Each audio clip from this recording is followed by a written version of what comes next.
What's going on, guys? Welcome back to the channel. I hope you're ready for another fantastic interview because that is what's in store today because we talked to Monteasy. That's right, the St. Petersburg, Florida-based rapper and wrestling theme song creator extraordinaire and the co-host of the Swerve City Podcast. We sat down and talked about his obvious relationship and partnership with his friend Swerve Strickland. We also talk about his work with various independent wrestling promotions, but most notably his work with All Elite Wrestling and Sammy Guevara. We talk about his future goals and aspirations inside the pro wrestling space and outside of it. And we also talk about some dream wrestlers that he would love to work on some entrance themes with. So get ready, strap in. We have Monteasy on the channel right here, right now.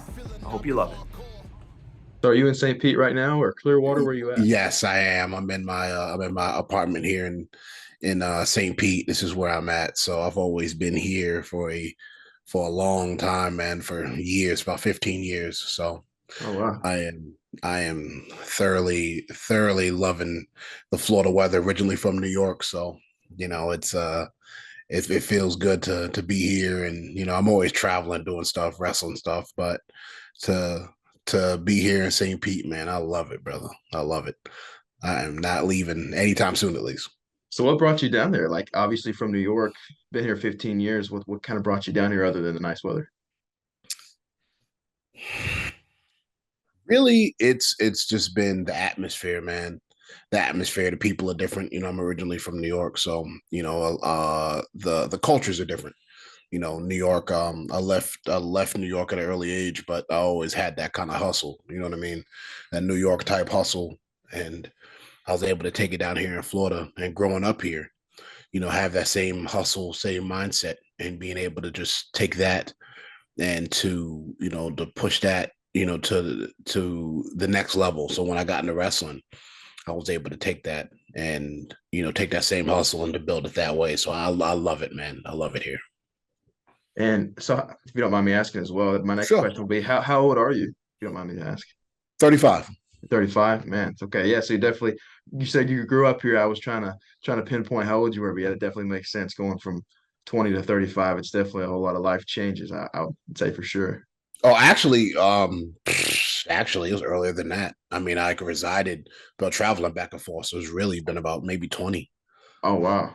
maybe Okay. about 20, 25. Yeah, somewhere in there. It's been a while, long time. Most of my life has been here. So Okay. yeah, I traveled back and forth, and most of my family's in New York, but I definitely, you know, uh, you know, uh, really my home base is here. Only a few of us are here, but most of my family's in New York. So, What kind of sparked that interest for you for a love of wrestling? Where did all that start for you?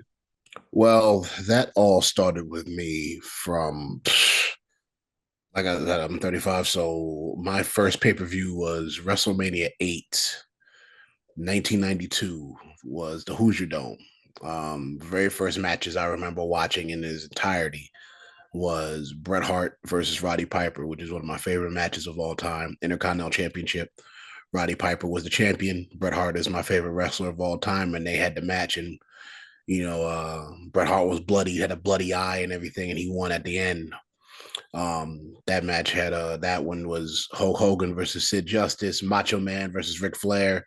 Two of my favorite matches of all time, Bret and Roddy and Macho Man and Ric Flair. The storyline of Ric Flair saying she was mine before she was yours, and Macho Man, that incredible love story. That's my first pay per view and first inkling of wrestling I ever watched. So I was hooked. My granddad, my grandmother's boyfriend, was actually got me hooked into it. He used to watch it. And I was a little kid, and I used to sit on his lap and watch it. And I was 2, 3 years old, and then I just been hooked, man, ever since. I've been a wrestling fan. I have been attached to it, been watching it. The physical poetry and the storytelling is amazing, and I absolutely has been enjoying it my whole life, from the golden era to the attitude era, ruthless aggression era, to the new era now, to the AEWs, to the TNAs, WCWs. I've watched it all, and it's been a blessing. It's changed my life. It's given me so much being a wrestling fan, and also to being involved now and having my my niche and state claim in it musically has been it's been a blessing, especially starting with the blank canvas I did to be here now. It's man, I can't ask for any other blessings. So I'm a diehard fan, man. I watch every week like everybody else. And when obviously you're still a fan now, but when did that door open for you to realize, hey, I obviously combining my passion for music and my passion for wrestling, when did that door open to be like, hey, let's kind of merge these two at a similar point and kind of take this to the next step? Um, Honestly, I started watching wrestling from what 92, as I said. So around 2014, I was actually watching the WWE network. And for you guys who don't know that, that was Peacock now. But the WWE used to have a for us dinosaurs here. WWE Network was a subscription, before they switched to Peacock guys. And I was watching. My son was just born, and I was actually going to watch him, and I was watching the pay-per-view, and it was 2013's Royal Rumble when The Rock was facing CM Punk. And that's when the Shield debuted. And I saw those three guys powerbomb Rock through the table. And then I saw the big Samoan dude. I was like, who's that? So Roman Reigns. So I said, so this is 2014. So he was already a year into his solo career. I said, I'm going to write a song about him randomly. There wasn't no plan. There wasn't no game plan. I just randomly said, I'm going to write a rap song about him. So at the time, my grandmother gave me the money to go to the studio. I fell on hard times. I didn't even have money to go to the studio. And she said, I'm going to give you this money to go do this song because I believe in you. So I went to the studio and I recorded the song. And, this is when before viral was what viral meant. I put the song randomly out on my Facebook. And so I didn't know what I was doing. I just uploaded it and put it out. And the song spread it like wildfire. Literally went viral all over Twitter, Facebook. I was literally overwhelmed because I never had that kind of success previously. Like this was different. I ended up communicating with his family, his promotion, his family's promotion, WXW here in Florida. Mind you, I'm a Hall of Famer now in their promotion. So shout out to WXW. I'm in their Hall of Fame. So then I said, you know what? I'm going to go into the indies and I'm just going to start making music for any and everybody who wants a rap song. Anybody. I'm not going to charge anything. I'm just going to do it because I love this. So I went to Maryland. A friend of mine introduced me to a meet and greet for Bret Hart. I went to go meet him, and then their heavyweight champion by the name of Drolix, who introduced me to the wrestling business. Shout out to Drolix. I made a rap song for him. He was their heavyweight champion at the time. Didn't have custom music. I started with him. I randomly made a song. I asked him what are his moves and what does he like. I made a song for him. Then that started spreading. That said, you know what? I'm just going to flood the market. So I made a song for his whole group, his whole stable of team. His whole group was like 5 of them. Made a song for all of them, about multiple people in that company, and then it just spread. Then, it's like word of mouth. Word of mouth is still the best promotion. You can have your TikToks, you can have all your ads and everything. If people talk about you, that's still the best promotion because people are going to listen if somebody tells them to listen. So I just did that and it spread it like wildfire all over. That started 2015. Next year will be my 10th year in this. So my 10-year anniversary is coming. Next February will be 10 years. So I've been doing this, literally flood the market for 10 years. And each name got bigger and bigger and bigger, and opportunities got bigger and bigger. Each name, each bigger brand profiles, Maryland, performed all over the world, paid my own money to go to all these promotions, to Maryland, West Virginia, New York, all these places just to perform, just to do entrance music for the wrestler, come out and rap. So that's been my thing I've been doing for the past 10 years. So that's how I got my start. And that's how I've been able to do it to this point, just by working hard, outworking the next person, and continuing to expand my brand. So I've traveled all over the world, Seattle, Texas. I'm actually going to Texas this weekend to do Booker T's promotion. So I'm all over the place, man. It's been 10 years. And before you dove into making music for wrestlers, was obviously had a big space in your life was music. So where did you kind of find the love for that and start rapping and start making songs? Well, my love for music was always from being a young kid. My grandmother, my mother always played different selections of music. My grandmother put me on to the Marvin Gaye's, the Bobby Womack's, Roy Ayers, George Benson, you name it. She always put me on to those classics, Isley Brothers, stuff like that. My mom was always diverse. She always listened to Red Hot Chili Peppers, Dave Matthews Band. She was always big into like rock and rap. My mom introduced me to rock and rap, and my grandmother introduced me to R&B and soul. So I have a very diverse profile. Like if you look at my phone, it could be Alice in Chains and Pearl Jam, or it can be Rick Ross, or it can be Marvin Gaye, or it could be Garth Brooks. It just depends on how I'm feeling that day. I've think that helps me musically too. There's some days I don't listen to hip hop at all. Like I'm listening to New Edition and all that. You know what I mean? I'm listening to different things. So my love for music has always been that. My mentor, rest in peace, Sharmello Durant. He produced for Busta Rhymes and the song "Put Your Hands on My Eyes." Could see he made that beat. And Bell Biv DeVoe and Petey Pablo. That was my mentor. So my granddad, who also was my biggest influence in music, who got me to start rapping, he used to mentor Sharmello. So them two knew each other. So they pushed me to start doing it.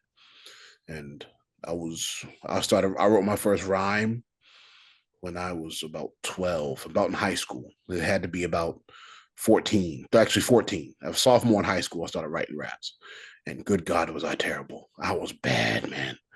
But you got to start somewhere. I was horrible. But I used to go on the computer. Now, mind you guys, this is 2005, 4. Guys, I do not agree with pirating music. Don't do it. But I used to pirate music, get the beats off of LimeWire and all those sites, and get the instrumentals. This before YouTube. There was no YouTube at this time. And I'd write raps on my spiral notebook, and my original rap name was The Demon. So, because I spit evil rhymes. It was The Demon. Wow, cute, right? So I actually took that and I just worked on my craft, man. Each and every day worked on my craft. And I've been about 17, 18 years doing music. So it's been my whole life. This is what I love to do. Obviously learning the business part of it can be the most frustrating part of it, as anything. The politics and business of anything could be that, but I love it, man. I love this, and it's grown to this point now where I've done so much and traveled and did scores and everything. So I'm blessed. And when you're going into the process of writing a song and developing a beat and then obviously publishing it, what are the main differences for those that may not know? Obviously, you're developing songs for your own personal brand, and then you're developing songs for wrestlers. Is there really a difference there when you survey it? Is there obviously when you're developing an entrance song for an entrance theme for wrestlers, you're focusing in on key points, but is there a true difference in releasing your own personal stuff and then releasing entrance music in terms of, is there really a difference? Great question. I actually don't get asked that a lot, man. You're good, man. Um, I yes, there's a difference because a lot of times for the wrestlers, I'm speaking for them. I speak for them. Back in the days, it used to be, body slam, suplex, 1, 2, 3, go for the pin. Now I speak more in just general of who they are as a person. So I want to be able to, if I send you, John, a wrestling song, I want to let you know that it is wrestling, but it doesn't sound like a wrestling record. It can be played anywhere. I don't want it to be in a niche audience to where it's just body slamming wrestling, because it can only go but so far. If I make it a wrestling song, but make the lyrics universal to where it is wrestling, but it's universal to where, oh, this is a wrestling record, but it sounds like this could be played on the radio every day. There's a trick to doing it in songwriting where it is wrestling, but it doesn't sound like a wrestling record. So yeah, there's a difference. As in with my music, it's more personal. It's more introspective. It takes me a little longer with my own stuff. The wrestling stuff, I have a formula. The wrestling stuff, I have a formula with what I'm doing. And my own personal stuff, it takes more time because I have to live life a little bit. I have to separate, and I almost have to switch my brain, because when I used to go to the recording studio, my engineer would be like, all right, man, you sound like wrestling teasing. You need to sound like personal teasing. So I would kind of blend it. Now, like when I go to the studio now, I don't do wrestling stuff. with my personal stuff. I split it. Or I'll do the wrestling one first, take a break in my recording session, and then kind of rewire my brain and then write my personal stuff. So there is a switch that you just have to do. I kind of have has muscle memory now, but I definitely have to switch it up because you don't want it to sound the same. Your tone of your voice has to change. How you rap it has to sound different. So there is a difference, and there's just different formula for each.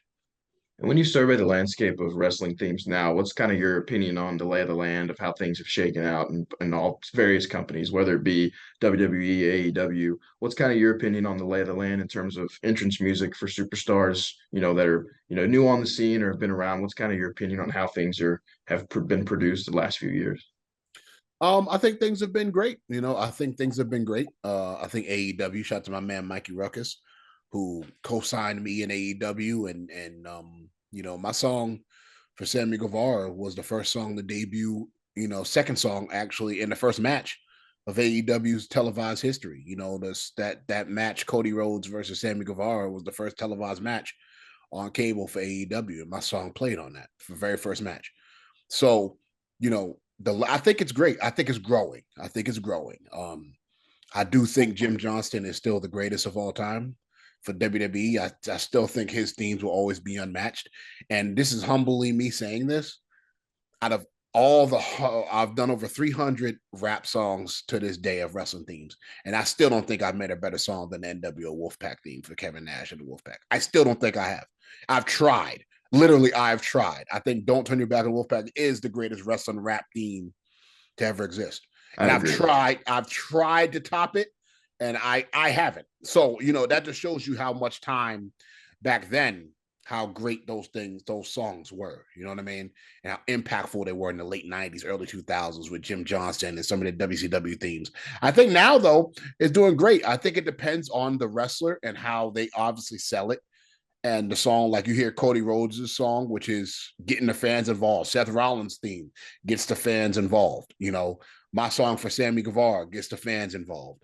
You can do it. It's just, and there's certain songs that just hits more than others, but that's with anything. I think that, the entrances too makes the songs bigger too. When Stone Cold Steve Austin, you heard that glass shatter, you know what time it was. The man didn't have to come out and shake no hands. He came out, he didn't say nothing. He put his middle finger up to the crowd, walked all four corners of the rope, and you knew what it was. When you hear "If You Smell," like there's certain taglines at the beginning of the themes too that make you know what time it is. It wasn't just the music. It was a catch line. It was something, time to play the game. Every theme had something that hit you like, uh-oh, you stood up. Every theme had something. When you hear that gong when Undertaker comes out, when the lights go low and you start hearing that, dun, dun, dun, then the old Bray Wyatt theme, the Catching Flies theme, like there was always something that catches your ear. And I do think now things are growing. I think hip hop and wrestling's now growing to another point. I think that themes now are being reinvented to a way where it's getting the crowds involved again. I believe for a period of time it kind of left us, but now you see the fans now starting to get involved. They're starting to produce the themes now to get the fans back. Shout out to Downstate who made Cody's theme and the Miz's theme, Dolph Ziggler. Shout out to them. Those are my guys. Shout out to all the other guys, Josiah Williams, my wrestling rap partner in crime. All the guys who have done this. So I do believe it's growing and it's in a good place. And do you think, this may be a deeper cut of a question, do you ever think that the WWE will get Jim Johnston in the Hall of Fame? I think if anyone's deserving, it would be him. Obviously, those timeless songs we all know. Do you think it's something that he would ever be able to get that induction? Yes, I believe in time, and I believe Triple H will make it happen. I believe that he'll give it some time. He's definitely worthy of it. He should have been in there 10 years ago, 15 years ago when they first did it. He should have been there. But I definitely believe he'll get his roses, and he's the greatest of all time. So I definitely believe that he'll be inducted. They're going to do the right thing by him. It might take some time.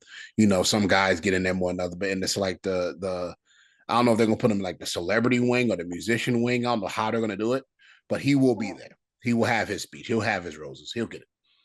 And you mentioned obviously those beginning notes, those opening lyrics, whether it be Stone Cold or The Rock or even Triple H. Your song for Sammy Guevara, one of the first songs in my, other than some old like Attitude Era themes that I have on my phone that I work out to or just play in the background. That theme he made for Sammy Guevara, man, slaps. One of my favorites of all time. You mentioned like Sammy Guevara at the very beginning. It grabs your attention. I love that song. What was obviously for me, that was my first experience of understanding your music and understanding some of your stuff. What was the experience like working with Sammy? And now you even got the newer version out. What was it like working with Sammy? Well, first of all, big shout out to Sammy, man. Sammy's one of my great friends in this industry. Sammy Guevara has literally changed my life. You know, I always say there's three pivotal people. You know, there's more people that have. I can't shout out everybody, but like pivotal folks that really has done that changed like the trajectory of my life. And that's obviously, you know, my man Drolix, who I told you about, I made the first theme for, my brother Swerve, obviously, and Sammy Guevara. Because Sammy Guevara, and shout out to Cody Rhodes too, because Cody told him that song was a hit. You know, Sammy didn't know. He sent it to Cody, and Cody was like, "This song's a bona fide hit. You need to use this." And for the fact that he has done that, and he shout out to Cody for knowing. You know, Cody's a lot smarter than people think. He definitely, you know, knew that, and you know that song changed the trajectory of my life. You know, and honestly, I always tell people this: my best songs in wrestling that I've ever done, whether it was the Heart of a Warrior song for Roman Reigns, whether it was, you know, the Sammy Guevara song or the Energy song, these songs that I'll do now or back then, I'll write them in like 10 minutes. It's always like that. And I don't have a formula for it. I just kind of know. I hear the beat and I'll write it very fast and it just comes out. There was no, I didn't sit with it for like 3 days. I heard the beat. I was like, okay, I'm gonna do this. And it just happened. It just happened that way. I recorded it. I sent it to him, and that's when I got the approval from him, Cody, and Mikey Ruckus from AEW. So it was just really quick. And then when I saw the impact that this song has and how it's changed people's lives, I'm like, oh, this is dope. And just to give you a nugget, I will give you honestly a nugget here, and I will tell you the God honest truth. We switched the song to Energy, and then Tony switched it back to Take Flight. So Energy was the song he debuted it, like when he announced the pregnancy with Tay. We just put the Energy video out, and Right. and then he just recently, Tony Khan was like, nah, I switched that back to Take Flight. So I'm cool with either one because I'm cool. And thank you to Sammy for doing the Energy video. The Energy song's doing great. Peaked at number 92 in the UK charts for hip hop. So that's great. It's doing great. But Take Flight is phenomenal. Take Flight changed my life. So whenever I get any support or love from that record, like you said, you just recently had in your playlist when you go to the gym, that means so much to me. That means you supported it and you knew who that was before you knew who I was. So that, you know, that's a blessing, bro. I don't take it for granted. And many artists are doing this and never get that opportunity to even hear someone say they listen to their music. So I'm blessed and I'm humbly thank you.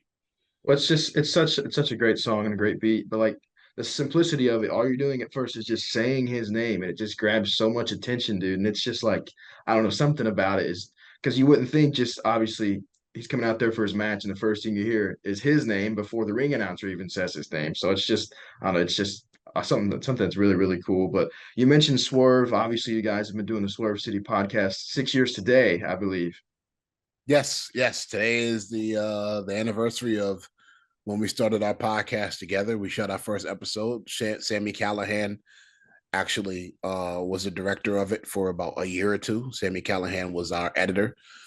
The man changed my life. You know, I will always give that man Swerve Strickland his roses. You know, he put me on. He believed in me. He you know, that's my brother. And I honestly mean that from the bottom of my soul. That's my brother. You know, we've been doing this podcast for 6 years. We've traveled all over the world, you know, doing podcasts live. The man put me on, you know what I mean? And he gave me an opportunity. And we've interviewed everybody from WWE, the Baileys, Damian Priests, you name it. We've interviewed them, you know, to AEW, WWE, musicians, you know, famous musicians. We've interviewed everybody. So, you know, now that branches into many bigger and better things, we're still rolling. You know, we have many more years to go. Like I said, we got 30 more years to do this. We're just getting started. We're not even, you know, it's just being consistent. And that's the one thing we promised each other when we started working together with this podcast, is that we're going to give it our all and we're going to be consistent.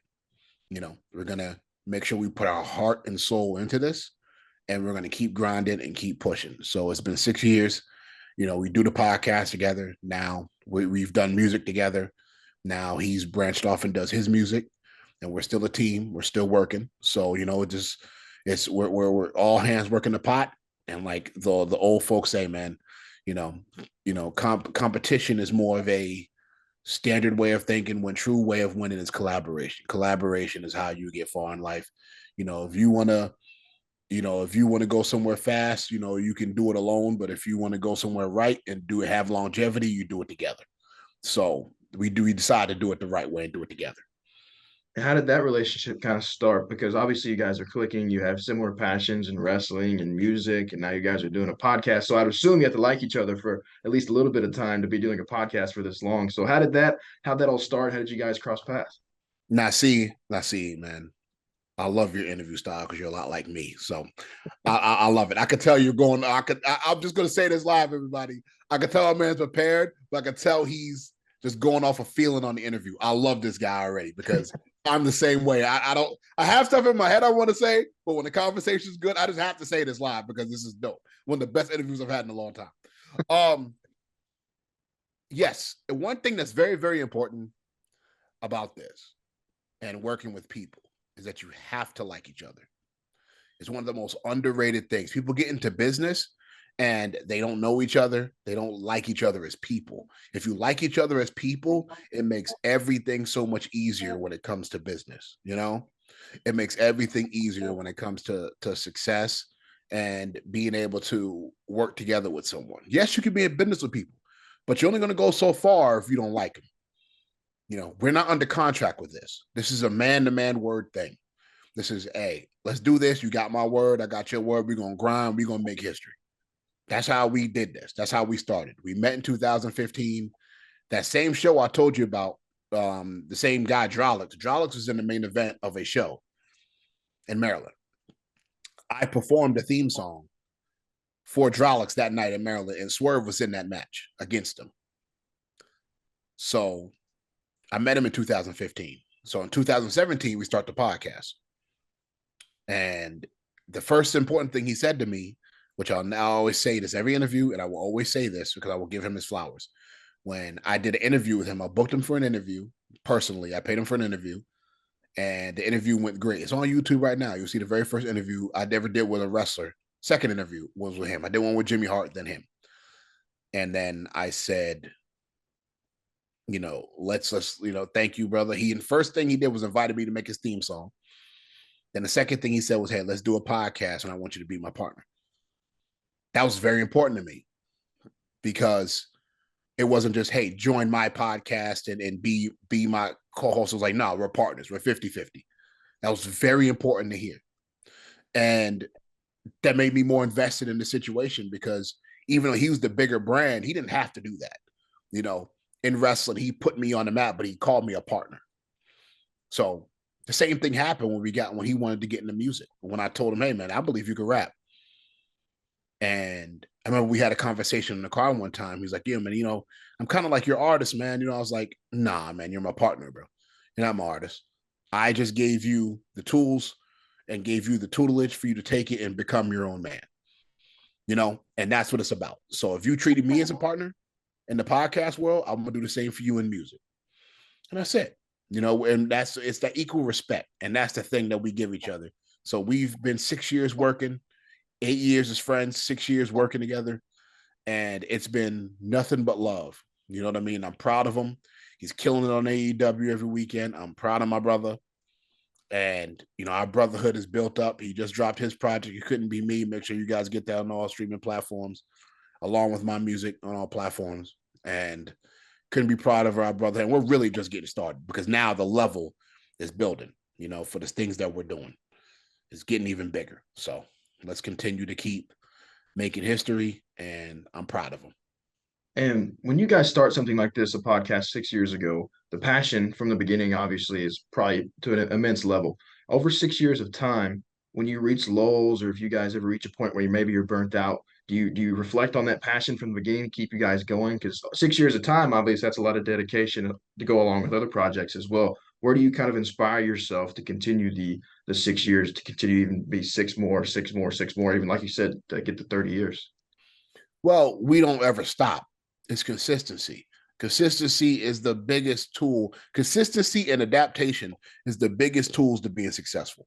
You're not always going to be on top. You're not always going to be the most talked about. The longer you get in anything in success, the more you have to prove yourself to people, because once you start, everybody roots for the underdog. Then once you make it to the top, you have to work through consistency and stay at that level. And then you might get underrated for that time until you leave. Then everybody looks at your legacy and loves what you did. So I call it like the Randy Orton effect. Once Randy Orton stopped wrestling, everybody was like, oh man, we love Randy. But in the midst of it, everyone's like, oh man, he's been around a long time. John Cena's been around a long time. But these guys are the foundation. So, we keep going. We keep moving. Obviously, our relationships has been tested just on private life, not with each other. We've never had an argument. Nothing to argue about. Let's get the job done. If you have an idea and it works, let's do it. If it don't, let's hit the drawing board. Let's do it. You never know. It's just sticking things in the air and see what works. Not everything's always going to work, but it's continuing to keep working. So that's what we do. The fire never has to be lit, be re-energized if you just keep working, because you realize what the mission is. The mission is bigger than your motivation that day. And so we keep that in mind. The mission is stronger than the motivation. So, that's what consistency is. No matter how you're feeling, let's just get it done. And that's it.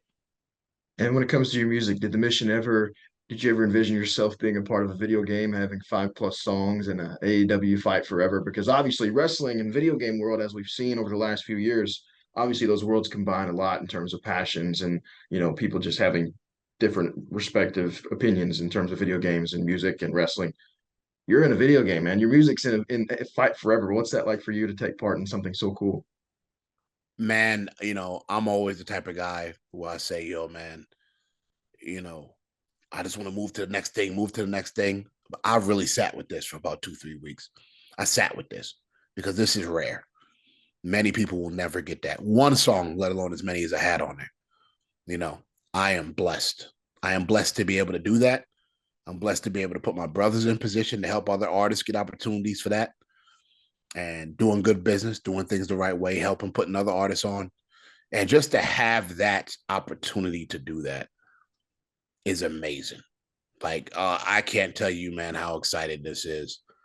And playing the game and hearing my song, I'm like, what the heck? I can't believe this.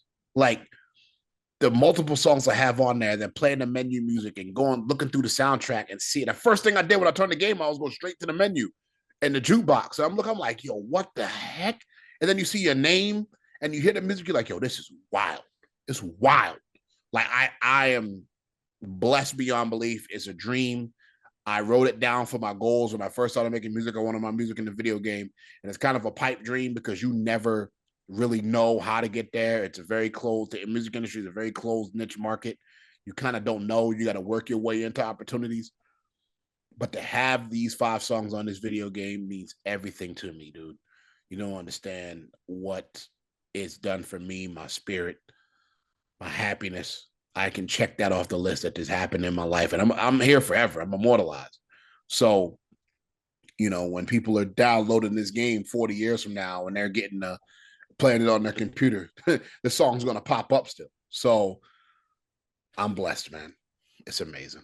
You mentioned immortalized. Obviously, like you said, people are going to either look it up in the future. There's games, SmackDown versus Raw, when I played as a kid, that I didn't know a lot of those artists playing that game, but those songs stick in my head, whether it's just the rhythm of the song, a few lyrics of the song. It's just things like that stick with you through a long time. So your music, I'm sure people will either have that beat stuck in their head or a lyric stuck in their head, or they'll definitely get it downloaded to their phone.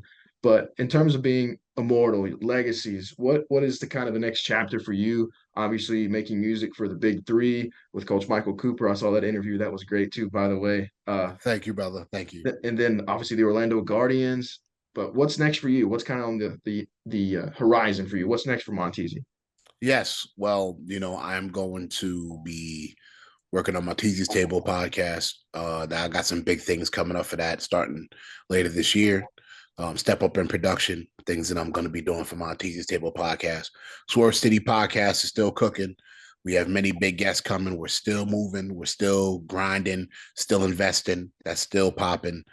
I am working on, doing big things with my other music. I have other music coming out, other stuff beyond wrestling. But I'm really looking to take this wrestling stuff, this wrestling music thing. I always told people I wanted to be the Jay-Z or Master P of the wrestling music industry. I wanted to be that go-to guy, that face of it that people go to. I want to bring wrestling music to the MTV Awards, BET Awards.